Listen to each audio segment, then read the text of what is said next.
Emily Elizabeth, and I'm the host of the What Fulfills You podcast, a show for and about individuals always seeking to be their best selves. On this show, we talk all about building the mindset, finding the right careers, creating meaningful relationships, and so much more. Welcome to the What Fulfills You podcast. Hello, friends. Welcome back to your weekly dose of What Fulfills You. My name is Emily Elizabeth. I'm your host. And for today's episode, I am diving into a topic that I believe is so valuable to anyone listening. It is something that I am very passionate about.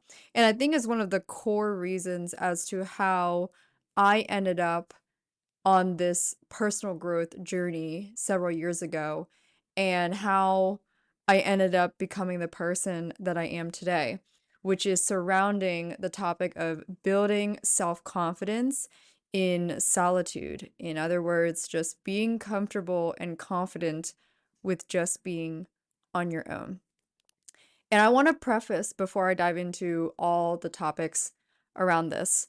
When it comes to spending time by yourself and enjoying solitude, I'm not talking about the idea that this is better than being with other people, or that this is about, oh, I don't need other people, or I don't need a partner, whatever that might mean to you in another sense. This is simply focused around I want to feel confident in my own self, in being on my own, irrespective of who is in my life. And to be honest, I think this is a hurdle most people have to face at some point in life. It is just a natural test in life that we have to learn. Some people learn it earlier on in life in a healthy way because their parents maybe taught them a healthy level of independence so they don't feel nervous about it. Some people, like myself, get hit with a life experience and is kind of forced to learn it. I luckily learned this when I was 20 years old and over the years developed it. And for some people, it just kind of lingers well into their 50s and 60s, and it's one of those things that they have to learn way later in life because they kept avoiding it. And that is actually something that I've heard women in their 50s and 60s talk about, which is wishing that they learned this sooner because they would have had a different life trajectory, but also just a more stable and healthy life within themselves. And I also heard this from women who are maybe only a couple years older than me, or maybe 10 years older than me, where they're in their 30s right now, and it's something that they're actually finally learning right now. And so, all that to say, this is something that is meant to be a healthy approach to life.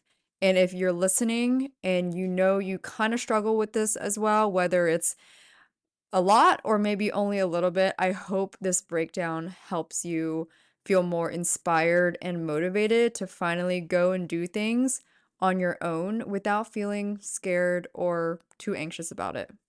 So, let me give you some quick context on why I personally started doing things solo, from solo travel to living on my own to anything that is more just for me. Like I kind of said earlier, this started from a first breakup, and this was a time where I was in college. And long story short, looking back, I was heavily reliant on the person, and I felt anxious without them. And after being broken up with by that person, I was forced, quite literally, because I was living with that person at the time and I was about to transfer universities. And so this person had graduated, they moved out of the apartment. I had like 2 months left on the apartment lease. And, I was also in the process of transferring and trying to find new housing and all of that, which is so crazy that I was figuring out as a 20-year-old. But all that to say, I realized in that chapter of life that I had no choice but to learn how to figure out my life and enjoy and honor solitude and living and just being on my own. And so through that process, I obviously learned little by little how to get more comfortable with it because, to be fair, I also didn't have a lot of close friends during that chapter of my life. Again, there was a lot of transitions. And so I went into my university that I transferred to with a lot of intentionality, with just this mindset of I am going to take ownership of my life and this is how I'm going to do it. And I knew the type of girls I wanted to be surrounded by. I knew their values. I knew how they show up in the world. And, many years later, I can say I found a handful of them at this school and through mutual friends. But I also started doing things in solitude and whatnot because I knew it was going to help me be more confident in building my own foundation and life. Because if I wasn't going to do this, so for example, if I decided to skip the growth part and tried to numb myself instead, which I've seen plenty of people do, where maybe they jump into a new relationship or they go partying a lot and, doing all the things that helps you avoid solving the root issue, I knew realistically that I would have to face the same obstacle and the same pain again. So I remember a year later, I was like, not even a year later, it was probably a few months in that I was realizing that, wow, this is very, very difficult, but man, I can't imagine life being harder than all of this. And so I am really grateful that this is happening to me at 20 rather than 25 or 30. And I remember vividly thinking that, and that I would remember that moment many years later as I say this now, 8 years later, because I just knew that I could bounce back quicker as a 20-year-old or just in my 20s in general rather than in my 40s and 50s. And then, again, that's not to say that you can't when you're older, but you guys can just imagine when you're younger, you're just more malleable and you're learning, you're growing, and you are in a good way more naive. And so you are more capable of like getting through that hard shit and like really, really using it as a tool. Whereas, if I was going through that, let's say, God forbid, like just something really drastic in my 40s and that was like my first hard life experience, like that would be, in my opinion, just really, really hard to experience for the first time in my 40s rather than my 20s. And so that was the start of me wanting to learn how to enjoy my own solitude and just be more comfortable by myself in the healthiest way possible. So I'm going to give you step by step on the things that I did, quite literally in order of difficulty, if you will. And maybe that'll give you some inspiration as well for some things that you could try to do if you are interested and inspired to start to really cultivate this kind of life for yourself. So, the first one is a pretty easy one. I mean, I say this in the position I am in now, but going to cafes to either do work by myself or do schoolwork. I know that's pretty common today already, but I'm not going to assume that that's an easy one for everyone. I highly recommend, this is like a really basic one, especially because everyone is usually with their laptop now at some cafes. Just go to one, order your favorite coffee, bring your laptop or book or journal or whatever, and just spend an hour or two there by yourself. And you'll notice, especially if you get scared about if people are going to judge you or whatever, you'll notice a lot of people are also often at these places by themselves or, like no one like cares that you are there by yourself. So I think that's a really, really safe zone. And if you're listening as a college student or you are recently graduated and again, you're like taking baby steps, this is a really, really good place to start. The second difficulty level I would say I started to do also at the time I was in college was eating out alone. I'm actually kind of fascinated. I did this at the age of 20. I think this was like 1 or 2 months before my 21st birthday. And I went to this restaurant in Newport Beach. It's like a very healthy restaurant. It's a great place to go. I didn't have any Friday plans, and I went on a Friday night. I was FaceTiming my high school best friend at the time, and I was like chatting with her, catching up. And I remember I was like, oh my gosh, like I order a glass of wine, and she's like, yeah. And I'm like, but dude, like I don't even have my ID on me.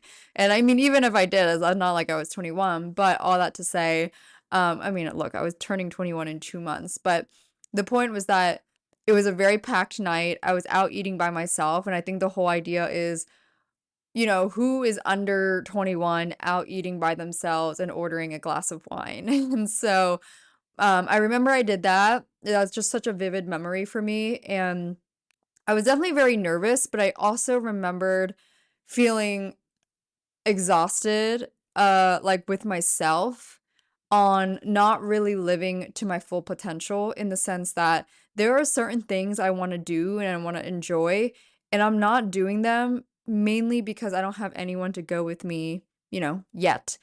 And so I remember thinking, why am I waiting? Like, who am I waiting for? Like, why am I going to wait for someone else to make my life better and more enjoyable when I can learn and figure out how to go and live and enjoy my life on my own? Again, irrespective of if anyone can join me or not. And so that was something that I definitely did also again in my early 20s, and that got more comforting, especially when you go to a place where you love their food and you love the vibe, like whatever that may be, you probably will feel more comfortable. So don't pick a place that is, again, especially early on, where you're super uncomfortable, you don't know the place or whatever. Pick places that you like, that you know what you would want to get off their menu, or you're curious and you want to try. It's also not difficult to eat by the bar at these types of restaurants where like they're high top tables, if that makes you feel more comfortable. And for me, this is like a big one. I do eat out alone quite often. I think this is also very normal in my opinion, especially when you go out to eat for lunch or, whatever. But when I'm traveling solo, I have to obviously eat dinner by myself, especially if I'm on my own and, not meeting up with a friend or whatever. So you get used to it, like you learn to recognize like this is not weird. And when I was in Milan for the Olympics 2 months ago, I remember seeing a handful of people eating at this Italian restaurant by themselves. They were clearly Americans. And I was just like, this is probably getting more normal by the day in a really good way. And I think it's amazing to see people who are comfortable with going out to eat by themselves. And bonus points if you're not on your phone, and you're simply, just enjoying your own presence, or maybe you're journaling, or, maybe you're people watching, whatever. Like, you don't have to think about it so much where you get uncomfortable. But eating out alone is a big one. And then the next step that I started to do was day trips. So when I lived in Southern California, I would often do random day trips from Orange County. So I would drive from Newport Beach to San Diego, and I would spend the day there. And I actually really remember how, like, my first time doing it, I was uncomfortable because I don't know, it was new, right? But then again, the other things that I've done before helped me create baby steps towards feeling comfortable. And I would highly recommend day trips on your own, or if you live in New York City or like a city like me, maybe it's like creating an adventure to do on your own around the city. That's like an easy one. And then the next level would be like a solo trip, literally away from your home city. So the first one I did was when I was a senior in college. It was my fall semester. And I was so curious to visit Portland, Oregon. I think it's beautiful in the fall. I had never been, and I still haven't been back, but I went, this was like fall 2018, and I went and stayed kind of like at a hostel, but it was a little bit better than that, where I think I honestly actually forget, but it was like I had my own room. I had my own sink, I think, but I think the only things I didn't have was like my own bathroom and shower, if I'm not mistaken. Or honestly, I'm not 100% sure. But all that to say, it was like a cute boutique hostel. Obviously, didn't have that much money to spend, but I was just so excited, but also nervous to be doing this solo.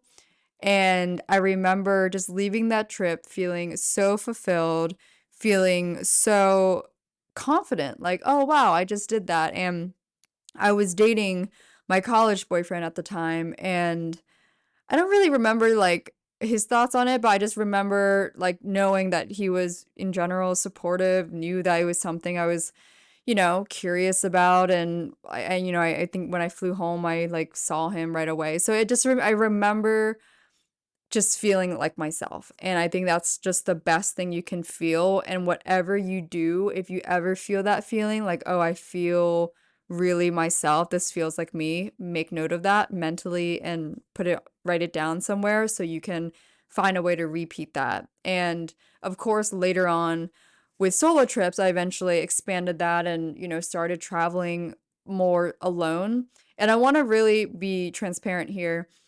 I'm not the biggest I want to solo travel, but I am very big on if I want to go to a place and I can't seem to find anyone to join me, or, they don't want to go, or for whatever reason, I don't wanna wait around my life and wait, for someone to be able to come with me in order for me to go. That's the reason why I do this.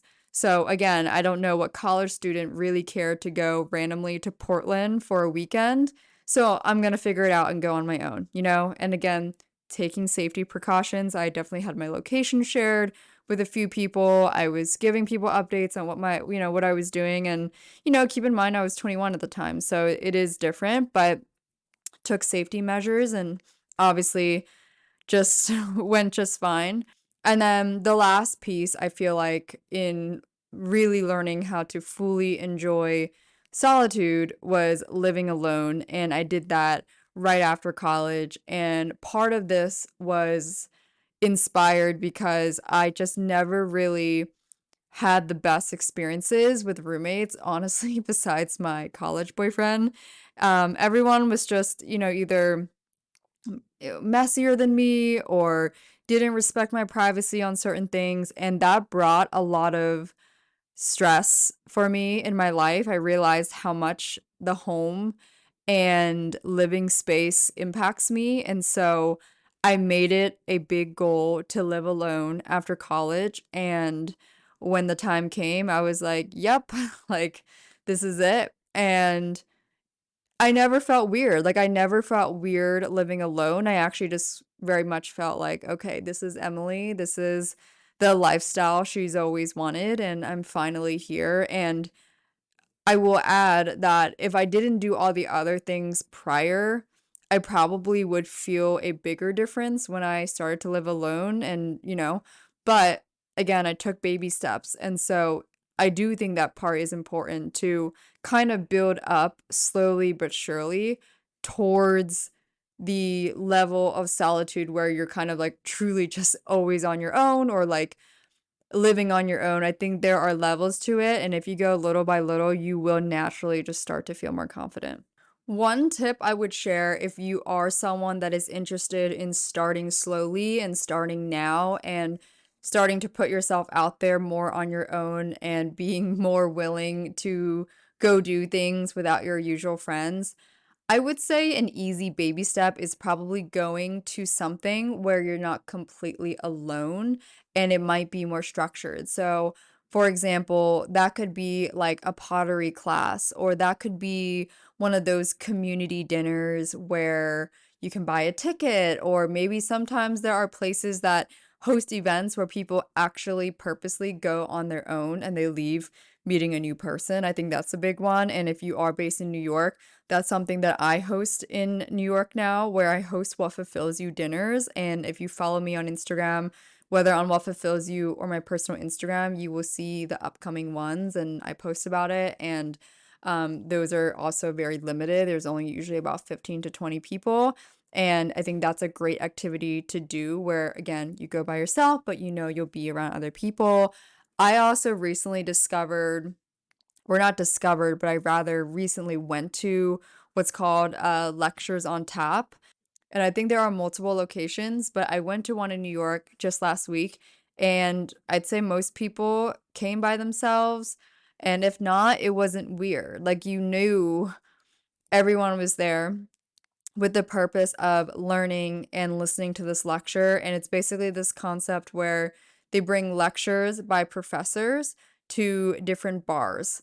In my case, here in New York, but I'm pretty sure they do this in other cities as well.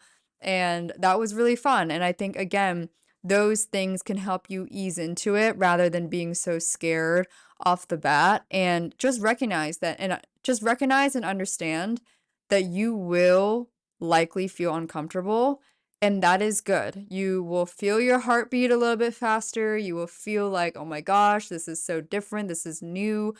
But just remember, this is for your own sake. This is good for you.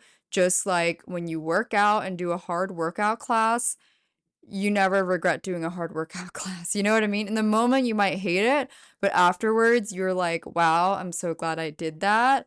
I want to come back and do that again because like that saying, no pain, no gain. And I'm not saying that in a way where it's like, okay, really put a lot of pain on yourself. No, but the reality is, if you don't challenge yourself to something more hard, more difficult, or unusual than what you're used to, you are going to stay stagnant. That being said, that's why I do encourage these baby steps because that is one way to feel uncomfortable, but not drastically uncomfortable where it's too much to the point that mentally it overwhelms you. Like, I wouldn't want that to be overwhelming to you or to a girlfriend that I'm sharing ideas with. I would definitely recommend baby steps. But again, don't make it too easy either. Like do something that is like, okay, this one might be a little hard for me. Let me give it a try. If you are still a little bit on the fence about doing solo trips or doing more solo activities, why I know it's relevant now and in your future is because number one, you are going to naturally become a more confident, grounded, and secure person. And who doesn't love that? And the reason why is because through these experiences over time, and most importantly, proven experiences, you will know that you can rely on yourself. That's actually ironically where self-confidence comes from. It's knowing yourself so well and having seen the results consistently time and time again, proven experience. You know it, and therefore you don't feel the need to prove it to yourself or to anyone else. Like you already have proven experience. You're going to just be a better version of yourself. When you're confident and secure, you are the best version of yourself. Also, again, like I said in the beginning, if you don't start working on this now, you will have to face this later on in the future of life, whether that is 5 years from now, 1 year from now, 6 months from now, 10 years from now, it doesn't matter because the reality is that there will be stages of life where you just have to navigate on your own for whatever reason. And personally, I hope that if I go through those things again in life, which will likely happen, I know that Emily at the age of 20 was able to navigate that. So, Emily at the age of, let's say when I'm 40, I know that I've lived it before and I can feel more confident in my ability to navigate that season of life. I think another big positive point on this is that you are more likely going to end up in a healthy relationship because you are not going to be unhealthily codependent on someone because when you are unhealthily codependent, that often stems from being anxious. And when you're anxious, it means you're not fully secure. And so going back to the first point, when you learn how to live on your own, take care of yourself, enjoy solitude and being on your own for whatever reason, you are naturally going to feel more secure. I can certainly speak on this because I have been an anxious partner before in my very first relationship. Again, that kind of comes naturally when you're inexperienced. And it was after the fact I learned how that was impacting my dynamic, especially with someone who was secure, stable, and healthy. And especially in those dynamics where, let's say, you are the anxious partner and you are dating someone that is more secure and steady and grounded, there's only such a threshold that that person can hold for you. You know what I mean? And so you gotta also do the work for yourself and make sure that you are doing everything you can to be the best version of you, to be more secure, to be more confident and grounded in who you are, irrespective of who is in your life. And obviously, with that realization, you are more likely going to end up attracting someone who is an equal and similar in that way. Because I think that's just very much how life naturally works. You attract who you are. You attract a reflection of who you are. Like attracts like. So, if you want to attract someone that is confident and secure in themselves, you have to start with yourself and ask, well, am I already this? Right? Because how can you be in the rooms with those people consistently if you are not consistently that way either? And I've experienced it myself, I've seen it in other people. There's a lot of perks to feeling confident in your own skin. And then lastly, on that part, your decisions will definitely be more rooted in who you are and what you want rather than the opposite, which is usually more insecure and you don't really have a strong sense of self. So when you make decisions that come from that deep understanding and confidence in who you are, you're going to be able to disregard the outside noise and what people say you should and shouldn't do and how you should live your life because when you have enough time with yourself, you're like, yeah, I know me. I know what's best for me. And respectfully, I'm going to go down that path. And I think that's ultimately what a lot of people want for themselves too. But there is sometimes this struggle of who do I listen to? Myself or my parent or my partner or my friends, right? But with proven experience to yourself, you are going to be more confident in yourself and in your decisions. And that will help you make more grounded decisions in your values and who you want to become. So, to wrap up this topic, I want to just add and highlight some of the best results I've had in my own life from enjoying solitude and being willing to just spend more time solo, whether it's traveling, different activities, whatever that may be.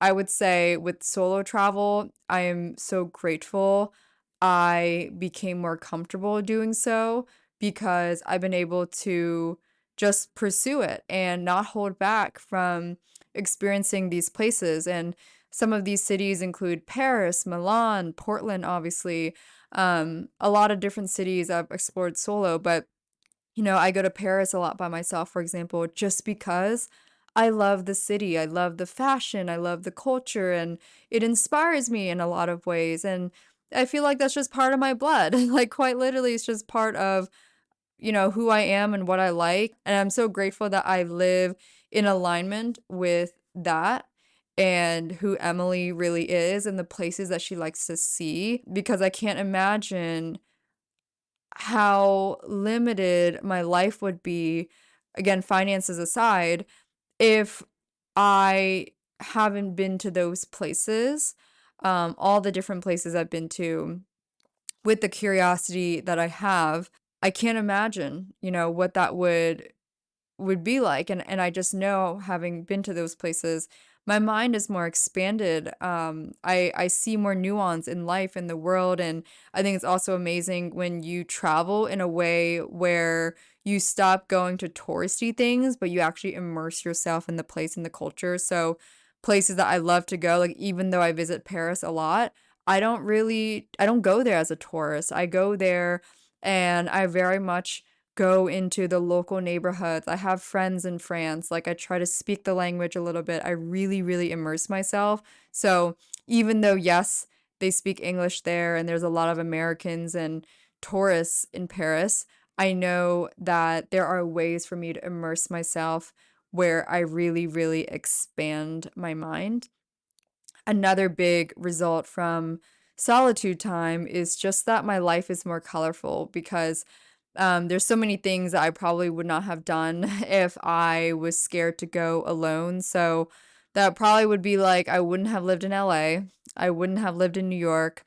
I would not have, I don't know, just like quite literally everything that I'm doing right now. And I don't know, guys. I just think that life is too short to not live to your potential.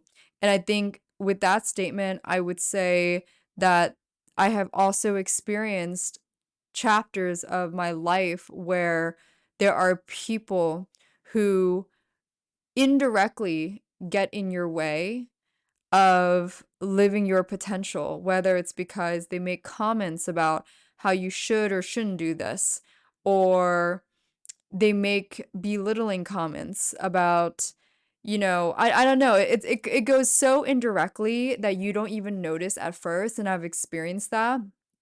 And I don't think that I would have been able to see it as clearly if I didn't have the prior experience with spending time on my own and traveling on my own and living in different places on my own. And that's quite dangerous. I realized after that experience that, wow, it is quite easy to, I hate using this word, but to manipulate others who are less experienced, who are less confident and less assured in themselves.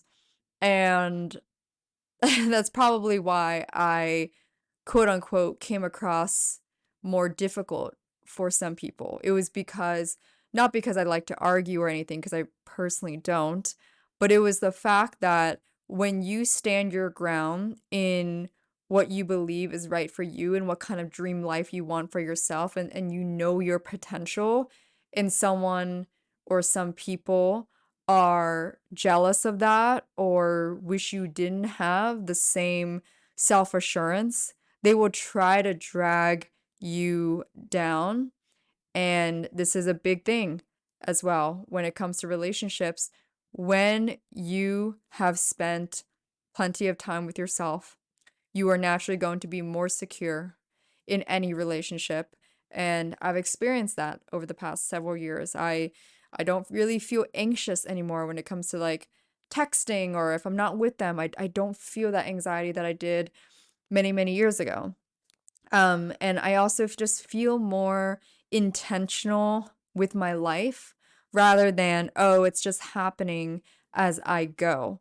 And I think that is such an important feeling to have and feel, because I want everyone listening and everyone in this world. Gosh, if I could wish something for the whole world, I would wish for each person to live with the most intention, with the most purpose, with whatever is aligned with their values and their dreams and their potential. But as we grow into being more of an adult and less of a kid, we lose that curiosity. We lose that, like the way we look at the world as children. And I think that's something that I constantly try to bring into my daily life is how can I maximize 7-year-old Emily's potential?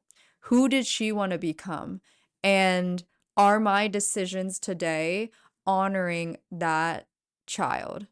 And I hope that you can ask yourself that question if you're leaving this episode and you still feel fear or anxiety of any sorts, or you're still not 100% sure how to get going.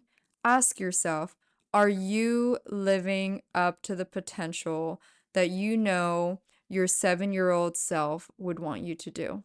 And that is all for today's episode. I hope you guys enjoyed this one. This one is very special to me. I love this topic, and I love helping those who need a little push towards being their own person and feeling more confident and comfortable in solitude. And as always, I appreciate your feedback. I love your feedback. It would mean the world if you could rate and review the podcast. Also, DM me on Instagram. Let me know. Start a convo with me. You can reach me at Emily E. Duong or at What Fulfills You. All of the socials are linked in the show notes. Thanks again for tuning in. I will chat with you all in the next episode.